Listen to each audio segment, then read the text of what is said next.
¿Te imaginas llegar a prisión y encontrarte sometido a un nivel de abuso y humillación que destroza tu cuerpo y mente? Esto es exactamente lo que ocurrió con el viejo Lin tras su captura, luego de meses como fugitivo. Pero, ¿cómo fue posible detener a un hombre que parecía inalcanzable? Antes de entrar en los detalles, te invito a dejar tu like, suscribirte y activar la campanita de notificaciones. Así te aseguras de no perderte ninguna de nuestras historias, llenas de suspenso y acción. La captura de El Viejo Lin fue una de las operaciones más elaboradas del gobierno de Nayib Bukele. Desde que asumió la presidencia, Bukele prometió erradicar las pandillas que sembraban el caos en El Salvador. Sin embargo, este líder criminal, cabeza de una de las organizaciones más peligrosas del país, se había convertido en un verdadero fantasma, escapando una y otra vez de las operaciones de las fuerzas de seguridad. La perseverancia de Bukele para atrapar a Lin nunca decayó. El mandatario sabía que su captura sería un golpe simbólico y estratégico contra las pandillas. Sin embargo, la tarea no era sencilla. Lin había tejido una red de apoyo sólida, compuesta por colaboradores que lo mantenían protegido y siempre un paso adelante. Según rumores, jamás permanecía más de una noche en un mismo lugar, moviéndose entre montañas, escondites urbanos y búnkeres subterráneos en las zonas más marginales de San Salvador. El inicio de la caída. A pesar de las dificultades, el gobierno intensificó la búsqueda. Tras meses de investigaciones y vigilancia, las fuerzas de inteligencia comenzaron a detectar un patrón en las comunicaciones interceptadas. Varias reuniones importantes coincidían en fechas específicas y apuntaban hacia un pequeño poblado en las afueras de la capital. Aunque la información no era del todo clara, las autoridades decidieron actuar. El día del operativo marcó el clímax de meses de preparación. En el centro de mando, Bukele monitoreaba cada detalle de la misión, consciente de que cualquier error podría significar el escape definitivo de Lin. Equipos de élite fueron desplegados, rodeando la zona con una coordinación impecable. Mientras tanto, Lin, confiado en la supuesta impenetrabilidad de su red de informantes, bajó la guardia. Lo que no sabía era que el equipo encargado de su captura operaba bajo el más absoluto secreto, sin conexiones con las fuerzas tradicionales. El gobierno de Nayib Bukele había trabajado en este caso durante meses, y no era para menos. Capturar a El Viejo Lin significaba derribar uno de los símbolos más imponentes del crimen organizado en El Salvador. Pero no era solo cuestión de arrestar a un líder pandillero. La misión era también una declaración de guerra contra el miedo y el descontrol que las pandillas habían sembrado durante décadas. Desde el inicio de su administración, Bukele adoptó una postura firme contra el crimen. Bajo su mando, las fuerzas de seguridad habían reforzado operativos en barrios controlados por pandillas, incrementado la vigilancia en puntos estratégicos y ejecutado detenciones masivas. Sin embargo, a pesar de estas acciones, Lin se mantenía como una figura escurridiza, una sombra inalcanzable que desafiaba la autoridad del gobierno. El hombre tras la leyenda. ¿Pero quién era realmente El Viejo Lin? Su historia no es la típica de un criminal cualquiera. Se decía que había comenzado como un joven humilde en las calles de San Salvador, rodeado por un entorno de pobreza extrema. Allí, como muchos otros, encontró en las pandillas un sentido de pertenencia y una oportunidad de poder. Pero lo que lo diferenciaba del resto era su astucia y capacidad de liderazgo. A lo largo de los años, Lin ascendió rápidamente en la jerarquía criminal. Se le atribuía una mente estratégica y una frialdad implacable para tomar decisiones. Bajo su mando, las pandillas no solo ampliaron su control territorial, sino que también sofisticaron sus operaciones, estableciendo conexiones con el crimen organizado en otros países y creando una red de colaboradores que les permitía operar con aparente impunidad. Lin no era solo un líder, era un símbolo del poder pandillero. Su nombre inspiraba miedo y respeto entre sus seguidores, mientras que para sus enemigos representaba una amenaza constante. Por eso, su captura no era simplemente un acto de justicia, sino también una jugada política y estratégica para debilitar la estructura criminal que había sembrado el caos en el país. El inicio del operativo. A medida que pasaban los meses, el gobierno de Bukele intensificó sus esfuerzos para rastrear a Lin. La operación requirió la movilización de recursos considerables, equipos de inteligencia, infiltrados y tecnología avanzada para interceptar comunicaciones. Pero no fue una tarea sencilla. Lin era extremadamente cauteloso, moviéndose constantemente y utilizando múltiples estrategias para evadir a las autoridades. Uno de los mayores retos era descifrar su patrón de movimiento. Aunque nunca permanecía mucho tiempo en un mismo lugar, los analistas comenzaron a notar ciertas coincidencias. Había una serie de reuniones recurrentes en fechas específicas que parecían estar vinculadas a Lin y su círculo más cercano. Estos encuentros solían darse en las afueras de la capital, en una zona rural donde el terreno montañoso dificultaba el acceso y facilitaba el escape. Con esta información, las fuerzas de seguridad elaboraron un plan meticuloso. Se trataba de una operación de alto riesgo, ya que cualquier error podría alertar a Lin y permitirle escapar una vez más. Bukele, personalmente involucrado en la planificación, dio instrucciones claras. No habría margen para equivocaciones. El día del operativo la tensión era palpable. En el centro de mando, Bukele y su equipo monitoreaban cada movimiento en tiempo real a través de cámaras y transmisiones satelitales. Equipos de élite fueron desplegados en varios puntos estratégicos alrededor del área identificada. Helicópteros sobrevolaban la zona mientras soldados de fuerzas especiales avanzaban cuidadosamente por tierra. Lin, confiado en su red de informantes, no sospechaba que el cerco se estaba cerrando a su alrededor. Durante años había vivido en un estado de alerta constante, pero su confianza en la lealtad de sus hombres y en la supuesta ineficiencia del gobierno lo había llevado a bajar la guardia. Cuando las fuerzas de seguridad irrumpieron en el lugar, el caos se desató.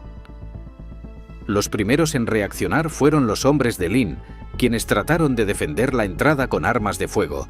Sin embargo, las fuerzas gubernamentales estaban mejor equipadas y preparadas.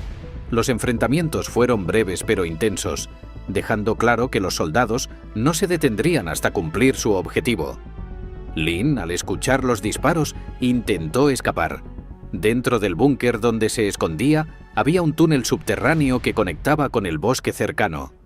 Era su última carta, pero desconocía que las fuerzas de seguridad ya habían anticipado ese movimiento.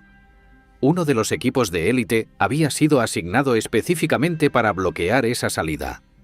Mientras Lin corría por el túnel, creyendo que todavía podía escapar, fue interceptado. Los soldados lo esperaban con armas en mano, listos para actuar. Al darse cuenta de que estaba rodeado, Lin entendió que no tenía opción.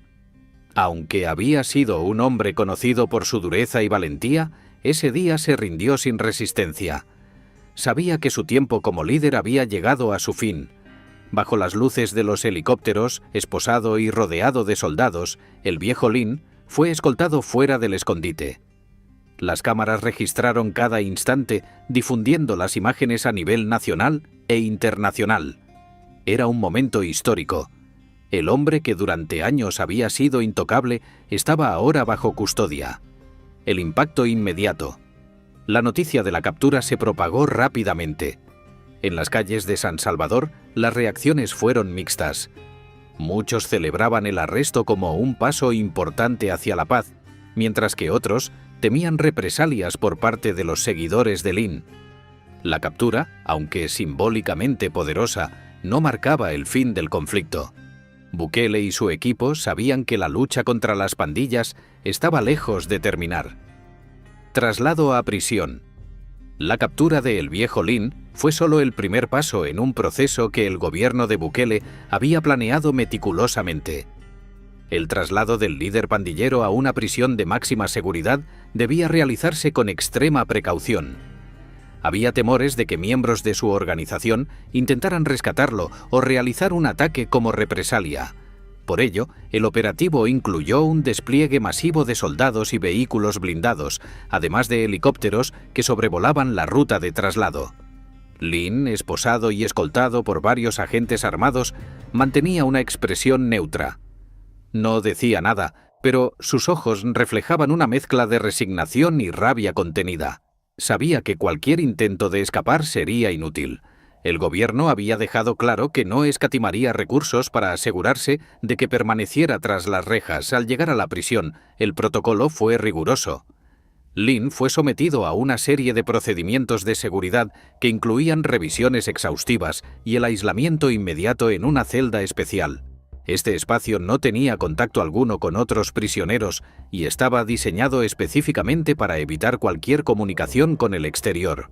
El objetivo era claro: neutralizar cualquier posibilidad de que continuara dirigiendo operaciones desde dentro. Los primeros días en prisión. La vida en prisión para el viejo Lin no podía ser más opuesta a la que había llevado fuera de sus muros. En las calles era temido, respetado y obedecido, pero dentro su nombre no tenía el mismo peso. Los guardias tenían órdenes estrictas de tratarlo como a cualquier otro prisionero, aunque con una vigilancia constante y medidas adicionales para evitar incidentes. Su celda, pequeña y austera, estaba equipada únicamente con una cama metálica, un inodoro y un lavamanos de acero. Las luces permanecían encendidas las 24 horas del día, eliminando cualquier noción del paso del tiempo. Esto, combinado con la falta de contacto humano, comenzó a afectar la mente de Lin desde el principio. Las primeras semanas fueron especialmente duras. Los guardias parecían disfrutar marcando su autoridad, recordándole que ya no era el hombre poderoso que había sido. Cada día traía nuevas formas de humillación. La comida, escasa y de baja calidad, apenas era suficiente para mantenerlo en pie. Los castigos físicos se convirtieron en una rutina. Cualquier pretexto, por mínimo que fuera, servía para someterlo a golpizas o privaciones. La estrategia de desgaste. El gobierno tenía un propósito claro: no solo encarcelarlo, sino también quebrarlo. Lin era un símbolo, y destruirlo emocional y físicamente enviaría un mensaje contundente a otros líderes criminales. Los castigos iban más allá de lo físico. La tortura psicológica era constante. Durante los primeros días, lo mantenían despierto golpeando las rejas de su celda o iluminándolo con reflectores de alta intensidad. Cada vez que intentaba dormir, algún guardia interrumpía su descanso con ruidos o burlas. Lo que inicialmente parecía una táctica menor, comenzó a desgastar su resistencia mental. Además, los guardias utilizaban su pasado como arma psicológica. De vez en cuando, dejaban que llegaran a sus oídos fragmentos de noticias sobre cómo el gobierno seguía desmantelando su red criminal. Lin escuchaba cómo sus antiguos aliados caían uno a uno y cómo el control que había construido durante años se desmoronaba. El quiebre del líder. Después de semanas de tortura constante, el orgullo que había definido a Lin empezó a desmoronarse. Ya no era el hombre imponente que lideraba con autoridad inquebrantable. Su cuerpo, debilitado por la falta de alimento y el maltrato, era ahora una sombra de lo que alguna vez fue. Pero el verdadero golpe estaba en su mente. Una tarde, tras una golpiza particularmente brutal, Lin finalmente rompió su silencio. «Por favor», murmuró con la voz temblorosa y el rostro ensangrentado. La palabra resonó en el silencio de la celda, y los guardias que observaban desde fuera intercambiaron miradas de burla. Sabían que habían logrado lo que se habían propuesto: quebrar al hombre que antes parecía invencible. Pero las súplicas no generaron compasión. Al contrario, los guardias lo sometieron a una nueva ronda de humillaciones, dejándolo claro que su sufrimiento estaba lejos de terminar. El impacto en las calles. Mientras tanto, en el exterior, la captura de Lin había provocado un cambio significativo en el panorama criminal. Su organización, desorientada y fragmentada, comenzó a perder terreno frente a las fuerzas de seguridad. Los antiguos aliados de Lin, al ver su caída, comenzaron a distanciarse de él, intentando evitar el mismo destino. Sin embargo, la situación también generó tensiones. Algunos miembros de la pandilla buscaron vengarse, atacando a comunidades o enfrentándose directamente con las autoridades. Estos episodios de violencia esporádica reflejaban el vacío de poder que había dejado la captura de Lin. La caída de un símbolo. El impacto externo. La noticia de la captura de El Viejo Lin se difundió rápidamente no solo en El Salvador, sino también en otros países de la región donde su organización tenía influencia. Para algunos, su caída representaba una victoria contundente en la lucha contra el crimen organizado. Para otros, era el inicio de un periodo de incertidumbre. En las calles, el vacío de poder que dejó su ausencia comenzó a generar conflictos internos entre los miembros restantes de su organización. Durante años, Lin había gobernado con puño de hierro, asegurándose de que nadie osara cuestionar su autoridad. Pero ahora, con su encarcelamiento, no había un sucesor claro. Esto derivó en una lucha intestina por el liderazgo. Las fracturas internas. Los líderes intermedios, que antes obedecían sin cuestionamientos, comenzaron a dividirse en facciones. Cada grupo buscaba consolidar su control sobre las zonas estratégicas que antes manejaba Lin. Estas disputas internas, aunque debilitaban a la organización, también incrementaron la violencia en las calles. Los enfrentamientos se hicieron más frecuentes, dejando a las comunidades atrapadas en el fuego cruzado. El gobierno de Bukele, consciente de esta situación, aprovechó Dos cicatrices profundas. Lin, acostumbrado a controlar cada aspecto de su vida y de su organización, ahora vivía en una total impotencia. Cada pequeño acto, desde recibir comida hasta usar las instalaciones de la prisión, dependía de la voluntad de los guardias. El aislamiento lo sumía en largas horas de reflexión, recordando los días en que era temido y respetado. A menudo se encontraba preguntándose en qué momento comenzó su caída. Pensaba en los errores que lo habían llevado a este punto, en las traiciones y en las decisiones que ahora parecían inevitables. El futuro incierto. Con el tiempo, quedó claro que el viejo Lin no representaba únicamente un líder caído, sino también un símbolo de la estrategia del gobierno de Bukele. Su encarcelamiento era una advertencia para otros líderes criminales, un mensaje de que nadie estaba fuera del alcance de la justicia. Sin embargo, la pregunta seguía siendo, ¿sería suficiente su captura para desmantelar por completo la estructura criminal que había construido? Mientras algunos celebraban la victoria, otros advertían que el verdadero desafío estaba en las raíces profundas de las pandillas, alimentadas por la pobreza, la desigualdad y la falta de oportunidades en el país. El gobierno continuaba enfrentándose a las consecuencias de esta compleja realidad, mientras Lin permanecía en su celda, un hombre reducido a la sombra de lo que alguna vez fue. Humillación y quebranto. En lo más profundo de su desesperación, Lin llegó al límite de su resistencia. Aquel hombre, que un día lideró con puño de hierro, terminó implorando clemencia, algo que jamás habría imaginado. Pero ni siquiera sus súplicas lograron conmover a sus captores, quienes parecían disfrutar de su sufrimiento. Golpe tras golpe, Lin perdió no solo su fuerza física, sino también su dignidad. Su orgullo, que alguna vez fue inquebrantable, se desmoronaba ante la crueldad de quienes lo rodeaban. Las luces perpetuas de su celda y la constante vigilancia eran un recordatorio de su nueva realidad, un hombre derrotado y olvidado por aquellos que alguna vez lo admiraron o temieron. Y así termina la historia de El Viejo Lin, un hombre que pasó de ser uno de los líderes criminales más temidos de El Salvador a una sombra olvidada en una celda de máxima seguridad. Su captura marcó un antes y un después en la lucha del gobierno contra las pandillas, pero también dejó claro que esta batalla está lejos de terminar.